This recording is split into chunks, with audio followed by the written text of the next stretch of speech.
Hello friend, आज जो है हम लोग देखने चल रहे हैं सिंपल प्रेजेंट टेंस का पार्ट फर्स्ट सेकेंड भी डाल दिया गया है, आज तीसरा पार्ट है।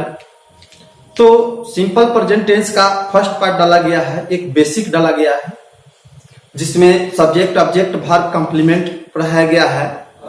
आज जो है उसका हम सेकेंड पार्ट लेकर आए हैं, simple present tense. Simple present tense, simple present tense का एक जो है पार्ट हम कल बताए हैं, इसके फर्स्ट वाले वीडियो में अपलोड कर दिया गया है।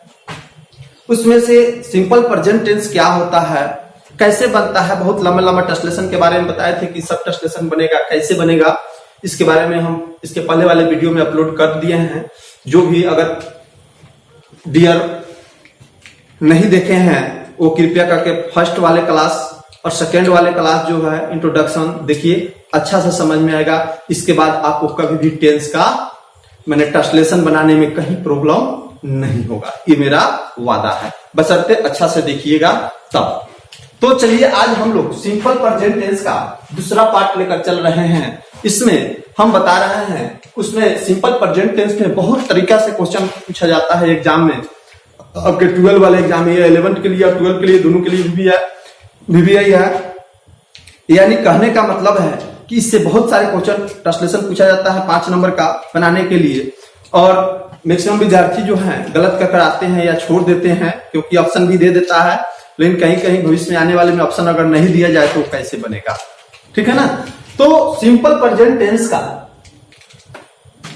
आज बहुत तरीका से क्वेश्चन पूछा जाता है। इसमें जो आज दूसरा तरीका लेकर हम आए हैं, सेकेंड टाइप लेकर आए हैं। यह जो होता है, अगर रूल में रहेगा आपको क्वेश्चन, मैं अंग्रेजी पढ़ने वाला हूं, वह पटना जाने वाला है, सीता नाचने वाली है, तो वाला है वाली है अगर वाक्य में रहता है तो आप वहां कंफ्यूज कीजिएगा कि यह कौन टेंस है।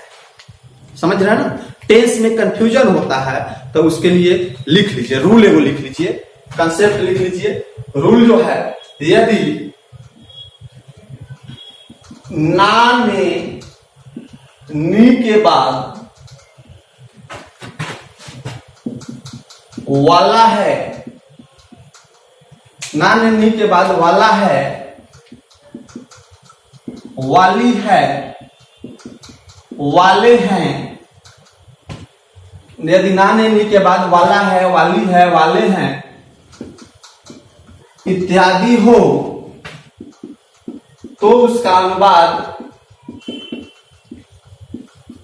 इस प्रकार बनता है, इस प्रकार बनता है। ये जो पढ़ा रहे हैं बाबू, यह मात्र 5 नंबर का इससे बनेगा एग्जाम में, बोर्ड में 12 में, लेकिन इसका टाइम एंड टेंस जो होता है फिर हम पढ़ाएंगे, नेक्स्ट में बनाएंगे। जैसे यदि ना ने नी के बाद वाला है, वाली है, वाले हैं इत्यादि हो तो उसका अनुवाद इस प्रकार बनता है। इसका स्ट्रक्चर होता है subject plus is are am plus noun plus 2 plus V1 plus object plus complement. Complement पहले बता दिया गया है कि बाबू 4 प्रकार के होते हैं, manner complement, place complement, time complement और रीजन कंप्लीमेंट। तो यह इसका अनुवाद ये भी बताया गया है कि अगर सब्जेक्ट वाक्य में रहेगा तो उसका अनुवाद कैसे बनेगा, ऑब्जेक्ट रहेगा तो उसका अनुवाद कैसे बनेगा। तो यहाँ सब्जेक्ट है तो इसलिए इसका अनुवाद जब भी बनेगा तो एक्टिव वॉइस में बनेगा। Object plus is are am plus not रहेगा तो दीजिएगा, नहीं रहेगा तो नहीं दीजिएगा, plus 2B plus V3 plus complement. इसका अनुवाद पैसिव वॉइस में बनेगा बाबू। Subject plus is are am plus not plus 2 plus V1 plus object plus complement. यहाँ भी नॉट रह भी सकता है या नहीं भी रह सकता है, रहेगा तो उसको यूज कीजिएगा, नहीं रहेगा तो नहीं कीजिएगा। Object plus is are am plus not plus 2B plus V3 plus complement, इसका अनुवाद जब भी बनेगा तो पैसिव वॉइस में बनेगा। अब चलिए हम देखने चल रहे हैं कि इस पर कुछ एग्जाम्पल हम लोग ले कि एग्जाम्पल क्या होता है, ठीक है। तो कुछ एग्जाम्पल को हम लोग देखते हैं कि एग्जाम्पल इस पर कैसे बनता है। जैसे मैं अंग्रेजी पढ़ने वाला हूं, ध्यान दीजिएगा, मैं अंग्रेजी पढ़ने वाला हूं। मैंने ट्रिक भी बताया है कि सब्जेक्ट पहचानने का ट्रिक क्या है, ऑब्जेक्ट पहचानने का ट्रिक क्या है, वर्ब पहचानने का ट्रिक क्या है, सब बता दिए हैं। तो कौन अंग्रेजी पढ़ने वाला है, यानी इसमें डूअर है, यानी करता है, तो करता ही क्या होता है, सब्जेक्ट होता है। अच्छा, पढ़ने वाला हूं, यह वाक्य का अंतिम है, तो यह क्या हो गया बाबू, वर्ब हो गया। और क्या पढ़ने वाला हूं, अंग्रेजी, तो अंग्रेजी ऑब्जेक्ट हो गया। आपको बताए थे क्या से ऑब्जेक्ट पहचाना जाता है, किसने से ऑब्जेक्ट पहचाना जाता है, कौन से सब्जेक्ट पहचाना जाता है। ठीक है, यहां एक बार और लिख दे रहे हैं, कौन से सब्जेक्ट पहचानिएगा और किसने या क्या से ऑब्जेक्ट पहचानिएगा। यहां एक कोना में लिख लीजिए, यही दो आपको बहुत सारे 80% यूजीसी में आपका होगा। ठीक है, चलिए आगे हम लोग देखते हैं कि मैं अंग्रेजी पढ़ने वाला हूं। कौन पढ़ने वाला है, मैं पढ़ने वाला हूं, यानी सब्जेक्ट है इसमें, तो अनुवाद इसका बनेगा बाबू किसमें, एक्टिव वॉइस में। एक्टिव वॉइस का स्ट्रक्चर ऊपर दिया गया है, तो आई, अच्छा आई के साथ क्या लगता है, एम का प्रयोग करते हैं। आई एम टू, निगेटिव तो नहीं है इसमें, तो निगेटिव नहीं देगा। आई एम टू रीड, क्या पढ़ने वाला है, इंग्लिश। यहां हो गया सब्जेक्ट, यह हो गया हेल्पिंग वर्ब, यह हो गया वर्ब और यह हो गया ऑब्जेक्ट्स। ठीक है ना, यह मेन वर्ब हो गया, यह हेल्पिंग वर्ब हो गया, सहायता कर रहा है इसका, इसलिए यह ऑब्जेक्ट, यह वाक्य आपका तैयार हो गया। दूसरा एक और एग्जांपल ले रहे हैं हम। नेक्स्ट है, मेरा काम होने वाला है, मेरा काम होने वाला है। मेरा काम जो है होने वाला है, मेरा काम होने वाला है, किसका काम, मेरा काम को, तो किसका या किसने से बताए थे कि ऑब्जेक्ट पहचानिएगा, तो अब मेरा काम ऑब्जेक्ट हो गया, होने वाला है वर्ब हो गया, यानी ऑब्जेक्ट से स्टार्ट है। इस वाक्य में सब्जेक्ट नहीं है, इसलिए इसका अनुवाद जब भी बनेगा तो पैसिव वॉइस में बनेगा। किसमें बनेगा बाबू, पैसिव वॉइस में बनेगा। तो माई वर्क इज, अब देखिए पैसिव वॉइस में टू बी का प्रयोग करेंगे ना, यहां पैसिव वॉइस में टू बी का प्रयोग करेंगे। तो my work is to be done. Do का तीसरा फॉर्म होता है बाबू डन, यानी यह भी थ्री रूप हो गया। आपका एग्जाम्पल बनकर तैयार हो गया। कहां भारी है, हाँ डरिए मत, इंग्लिश से जितने भागिएगा उतने आपको पीछे करेगा। दुनिया में कोई ऐसा एग्जाम नहीं है जिसमें इंग्लिश नहीं पूछा जाता है।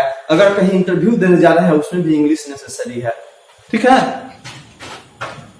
नेक्स्ट एग्जाम्पल में मैं एक और दे रहा हूं।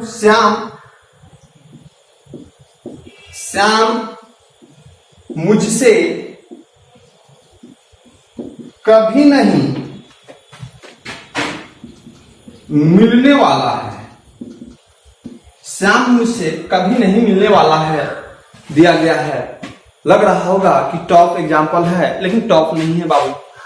इसको सबसे पहले बताए थे कि ट्रांसलेशन जो है आपको छांटने का तरीका मालूम हो गया, चूज करने का तरीका मालूम हो गया, तो आपसे बन गया। तो यहां दिया हुआ है श्याम मुझसे कभी नहीं मिलने वाला है। कौन नहीं मिलने वाला है, श्याम। श्याम क्या हो गया, सब्जेक्ट। किससे, मुझसे। मुझसे क्या हो गया, ऑब्जेक्ट। अब मिलने वाला है वर्ब। कभी नहीं का इंग्लिश होता है नेवर। नेवर मतलब कभी नहीं, निगेटिव है ना जी। तो सब्जेक्ट ऑब्जेक्ट दोनों होगा, एगो यहां लिख लीजिए, सब्जेक्ट प्लस ऑब्जेक्ट, तो अनुवाद एक्टिव वॉइस ना, only subject plus object plus verb, अनुवाद एक्टिव वॉइस, और ऑब्जेक्ट प्लस वर्ब यानी अनुवाद पैसिव वॉइस। ठीक है, और ओनली सब्जेक्ट प्लस वर्ब, तब पर भी अनुवाद एक्टिव वॉइस में बनता है। इसको कोना में लिख लीजिए, रहेगा। यही मेन ट्रिक है आपका। ठीक है, तो यहाँ सब्जेक्ट ऑब्जेक्ट दोनों है। देखिए यहाँ सब्जेक्ट ऑब्जेक्ट दोनों हैं, subject plus subject plus verb plus object लीजिएगा। सब्जेक्ट और ऑब्जेक्ट दोनों हैं तो अनुवाद कथी में बनेगा बाबू? एक्टिव वॉइस में बनेगा कि नहीं बनेगा? बनेगा ना, एक्टिव वॉइस में बनेगा। अब यहां श्याम सब्जेक्ट, श्याम आर लेंगे, श्याम के साथ आर लगेगा कि इज, श्याम इज। अब देखिए यहां नहीं है तो नेवर हो जाए, कभी नहीं का नेवर होता है। Shyam is never to meet me, Shyam मुझसे कभी नहीं मिलने वाला है, तो श्याम हो गया सब्जेक्ट, यहां मीट हो गया मिलना वर्ब, और मी हो गया ऑब्जेक्ट, यह हो गया निगेटिव हो गया, इसलिए वाक्य आपका बन गया। ठीक है, एक दो और एग्जांपल ले लीजिए, अच्छा समझ में आएगा। आज आप कहां जाने वाले हैं? आज आप यहां क्या हरी अंग्रेजी पढ़ने वाला है? एक इंट्रोगेटिव में दिए हैं बाबू, इंट्रोगेटिव में दिए हैं, क्या हरी अंग्रेजी पढ़ने वाला है? तो देखिए इंट्रोगेटिव वर्ड जब भी रहेगा ना, ध्यान दीजिएगा, तो उस इंट्रोगेटिव वाक्य बनाते समय सबसे पहले लिखते हैं, और इंट्रोगेटिव पहले लिखते हैं, यानी हेल्पिंग वर्ब का प्रयोग हम कहां करते हैं? पहले लिखते हैं। कौन? तो हरी, हरी क्या हो गया? सब्जेक्ट हो गया। पढ़ने वाला है क्या है? वर्ब है। क्या? तो अंग्रेजी, अंग्रेजी क्या हो गया? ऑब्जेक्ट हो गया। 2 मिनट का समय दे रहे हैं तो आप लोग ट्राई कीजिए, बनाइए।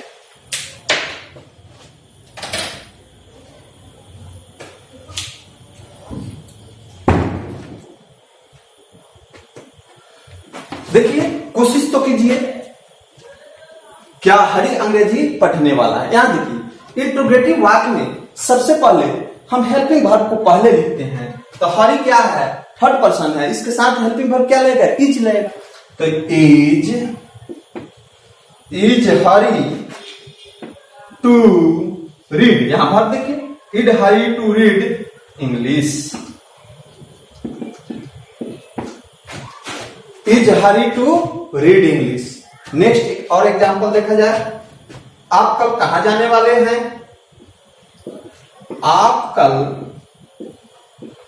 कहां जाने वाले हैं?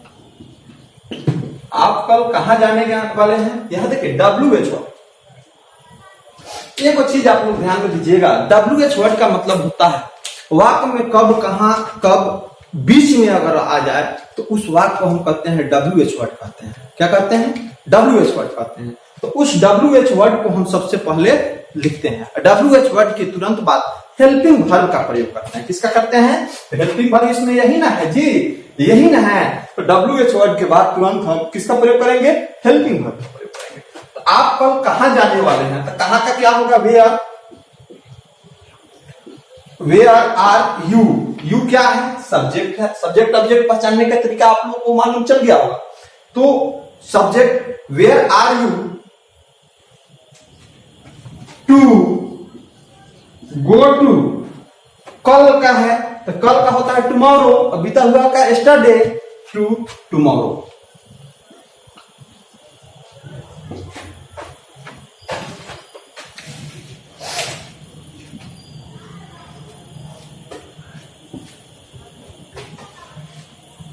नेक्स्ट,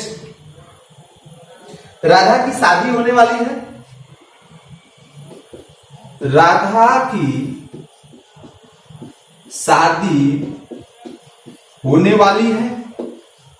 देखिए यहां किसकी शादी होने वाली है? राधा की। कौन करेगा? है इसमें सब्जेक्ट का जिक्र नहीं है, यानी उसकी शादी होगी, लेकिन कौन करेगा ये तो मालूम नहीं है। तो राधा क्या हो गई? ऑब्जेक्ट हो गई। होने वाली है, शादी होने वाली है, वर्ब हो गई। ठीक है ना जी? तो ऑब्जेक्ट है तो अनुवाद कथी में बनेगा बाबू? पैसिव वॉइस में। ठीक है ना? तो बना दीजिए, राधा, दिखाई दे रहा है? Radha is to be married. Radha is to be married. Radha की शादी होने वाली है।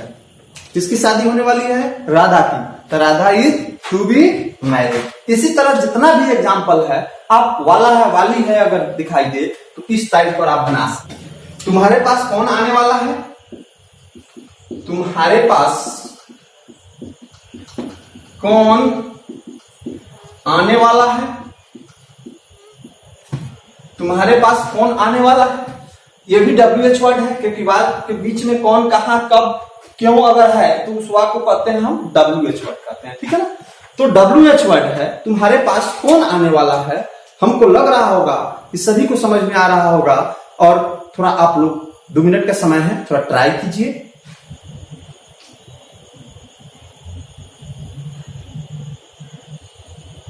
किसके पास? तुम्हारे पास। यहां ऑब्जेक्ट है बाबू, आने वाला है वर्ब। ठीक है ना? चलिए देखिए, तो who is to come to you.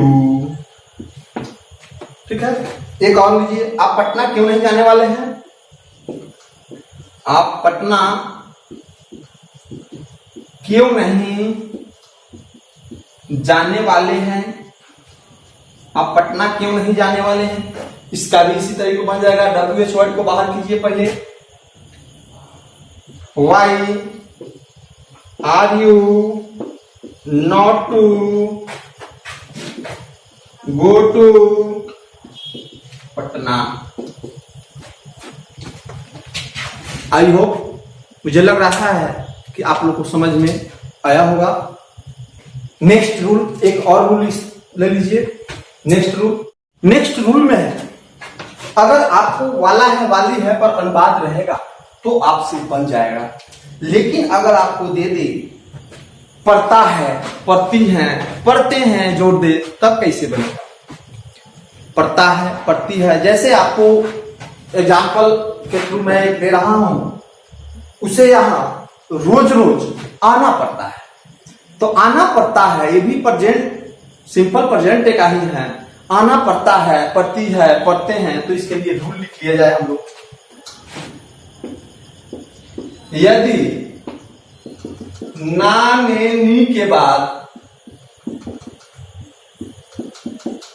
पढ़ता है, पढ़ती है, पढ़ते हैं इत्यादि लगा हो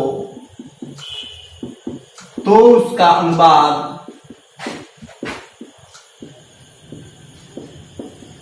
इस प्रकार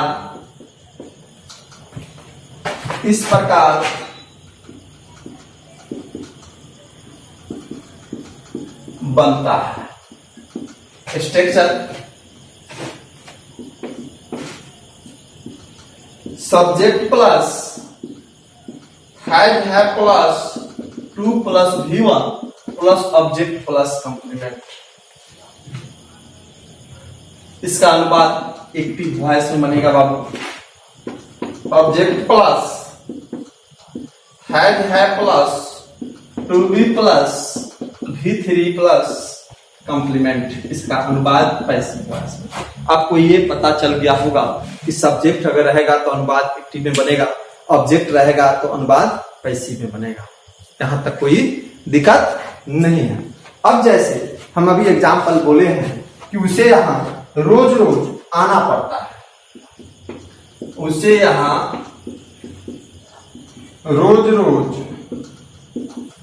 आना पड़ता है, उसे यहां रोज रोज आना पड़ता है। तो रोज रोज आना पड़ता है, पढ़ता है, पढ़ती है, आ रहा है कि नहीं आ रहा है? तो पढ़ता है, पढ़ती है अगर आएगा तो 2 plus V1, 2B plus V3 और लग किया जाएगा हेल्पिंग वर्ब में इज आर एम न देकर है या है का प्रयोग वहां हम करेंगे। ठीक है? नेक्स्ट यहां देखा जाए, पहले इसको बनाया जाए। किसे? उसे आना पड़ता है, उसे आना पड़ता है ना जी, तो उसे आना पड़ता है। किसे? तो वह स्वयं कोई करता तो होगा ना आने वाला जी। मैं पढ़ा रहा हूं, मुझे रोज रोज पढ़ाना पड़ता है, तो करता मैं हूं ना, पढ़ाने वाला तो आदमी है। तो यह हो जाएगा सब्जेक्ट। आना पड़ता है, वर्ब रोज रोज हो जाएगा टाइम, और यहाँ हो जाएगा प्लेस, ठीक है ना, यहाँ क्या हो जाएगा, प्लेस हो जाएगा। अब इसका अनुवाद जब सब्जेक्ट है तो अनुवाद किसमें बनेगा बाबू, एक्टिव वॉइस में, एक्टिव वॉइस में। सब्जेक्ट है तो अनुवाद एक्टिव वॉइस में बनेगा, और एक्टिव वॉइस में बनेगा तो एक्टिव वॉइस का स्ट्रक्चर ऊपर दिया गया है, सब्जेक्ट प्लस हैज है plus to plus V1 plus object plus complement. Passive voice का ऑब्जेक्ट प्लस हैज है plus to be plus V3 plus complement, ठीक है। तो ऊपर वाले स्ट्रक्चर के आधार पर बनाएंगे हम। He had to come here daily, ठीक है ना, उसे यहां रोज रोज आना पड़ता है। He had to come here daily। अब देखिए यहां सबसे पहले सब्जेक्ट, उसके बाद वर्ब आ गया, उसके बाद कंप्लीमेंट में जाइए, मैनर प्लेस टाइम और रीजन बताए थे, तो मैनर तो है नहीं, ढंग है नहीं ना, किस ढंग से आ रहा है, प्लेस है तो प्लेस में हेयर हो जाएगा, यहां कहां आना पड़ता है, यहां आना पड़ता है, और डेली यह टाइम हो गया। नेक्स्ट एग्जांपल, मुझे यह काम करना पड़ता है, मुझे यह काम करना पड़ता है,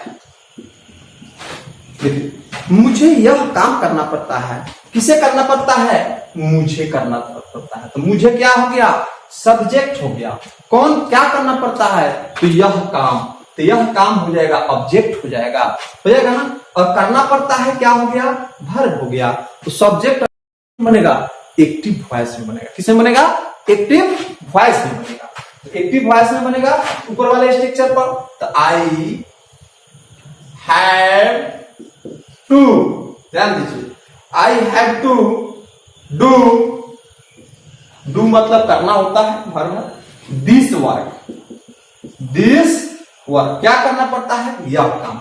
आई सब्जेक्ट हो गया, टू डू वर्ब हो गया, और दिस वर्क क्या हो गया बाबू, ऑब्जेक्ट हो गया। कोई दिक्कत। नेक्स्ट एक और देखिए, इस तरह की मरम्मत, इस सड़क की मरम्मत हर साल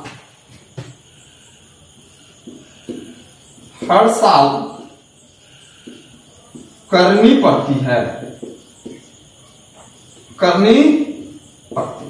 ध्यान दीजिए, इस सड़क की मरम्मत हर साल करनी पड़ती है। अब यहां देखेंगे ऐसा अनुवाद आपको रहेगा, तो सबसे पहले इसका क्या करेंगे, हम छांटेंगे, तरीका, छांटने का तरीका आपको मालूम है। सबसे पहले इसको हम छांटना प्रयोग करेंगे, इसको हम सबसे पहले छांटेंगे, और छांटने के बाद देखेंगे कि यह क्या क्या चीज इसमें है, वर्ब है, सब्जेक्ट है, ऑब्जेक्ट है, कंप्लीमेंट में 4 गो है, उस कंप्लीमेंट में कौन कौन है, इसके बारे में यहां हम जानेंगे पहले।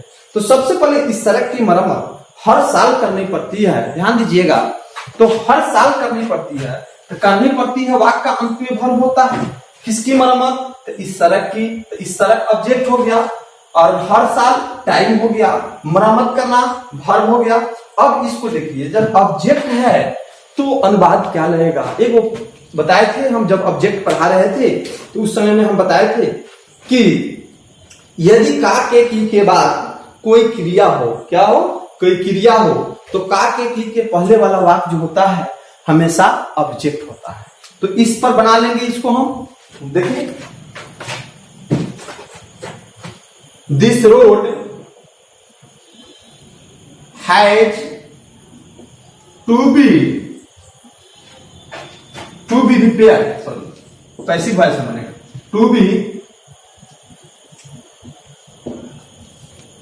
This road has to be repaired, हर साल ना है जी, every year,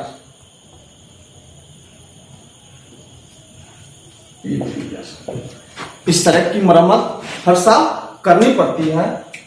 this road has to be repaired every year, इस सड़क की मरम्मत हर साल करनी पड़ती है। अब चलिए इसका आज यहीं तक इसका हम स्टॉप कर रहे हैं, फिर इसका निगेटिव जो है हम अगले वीडियो में लेकर आएंगे।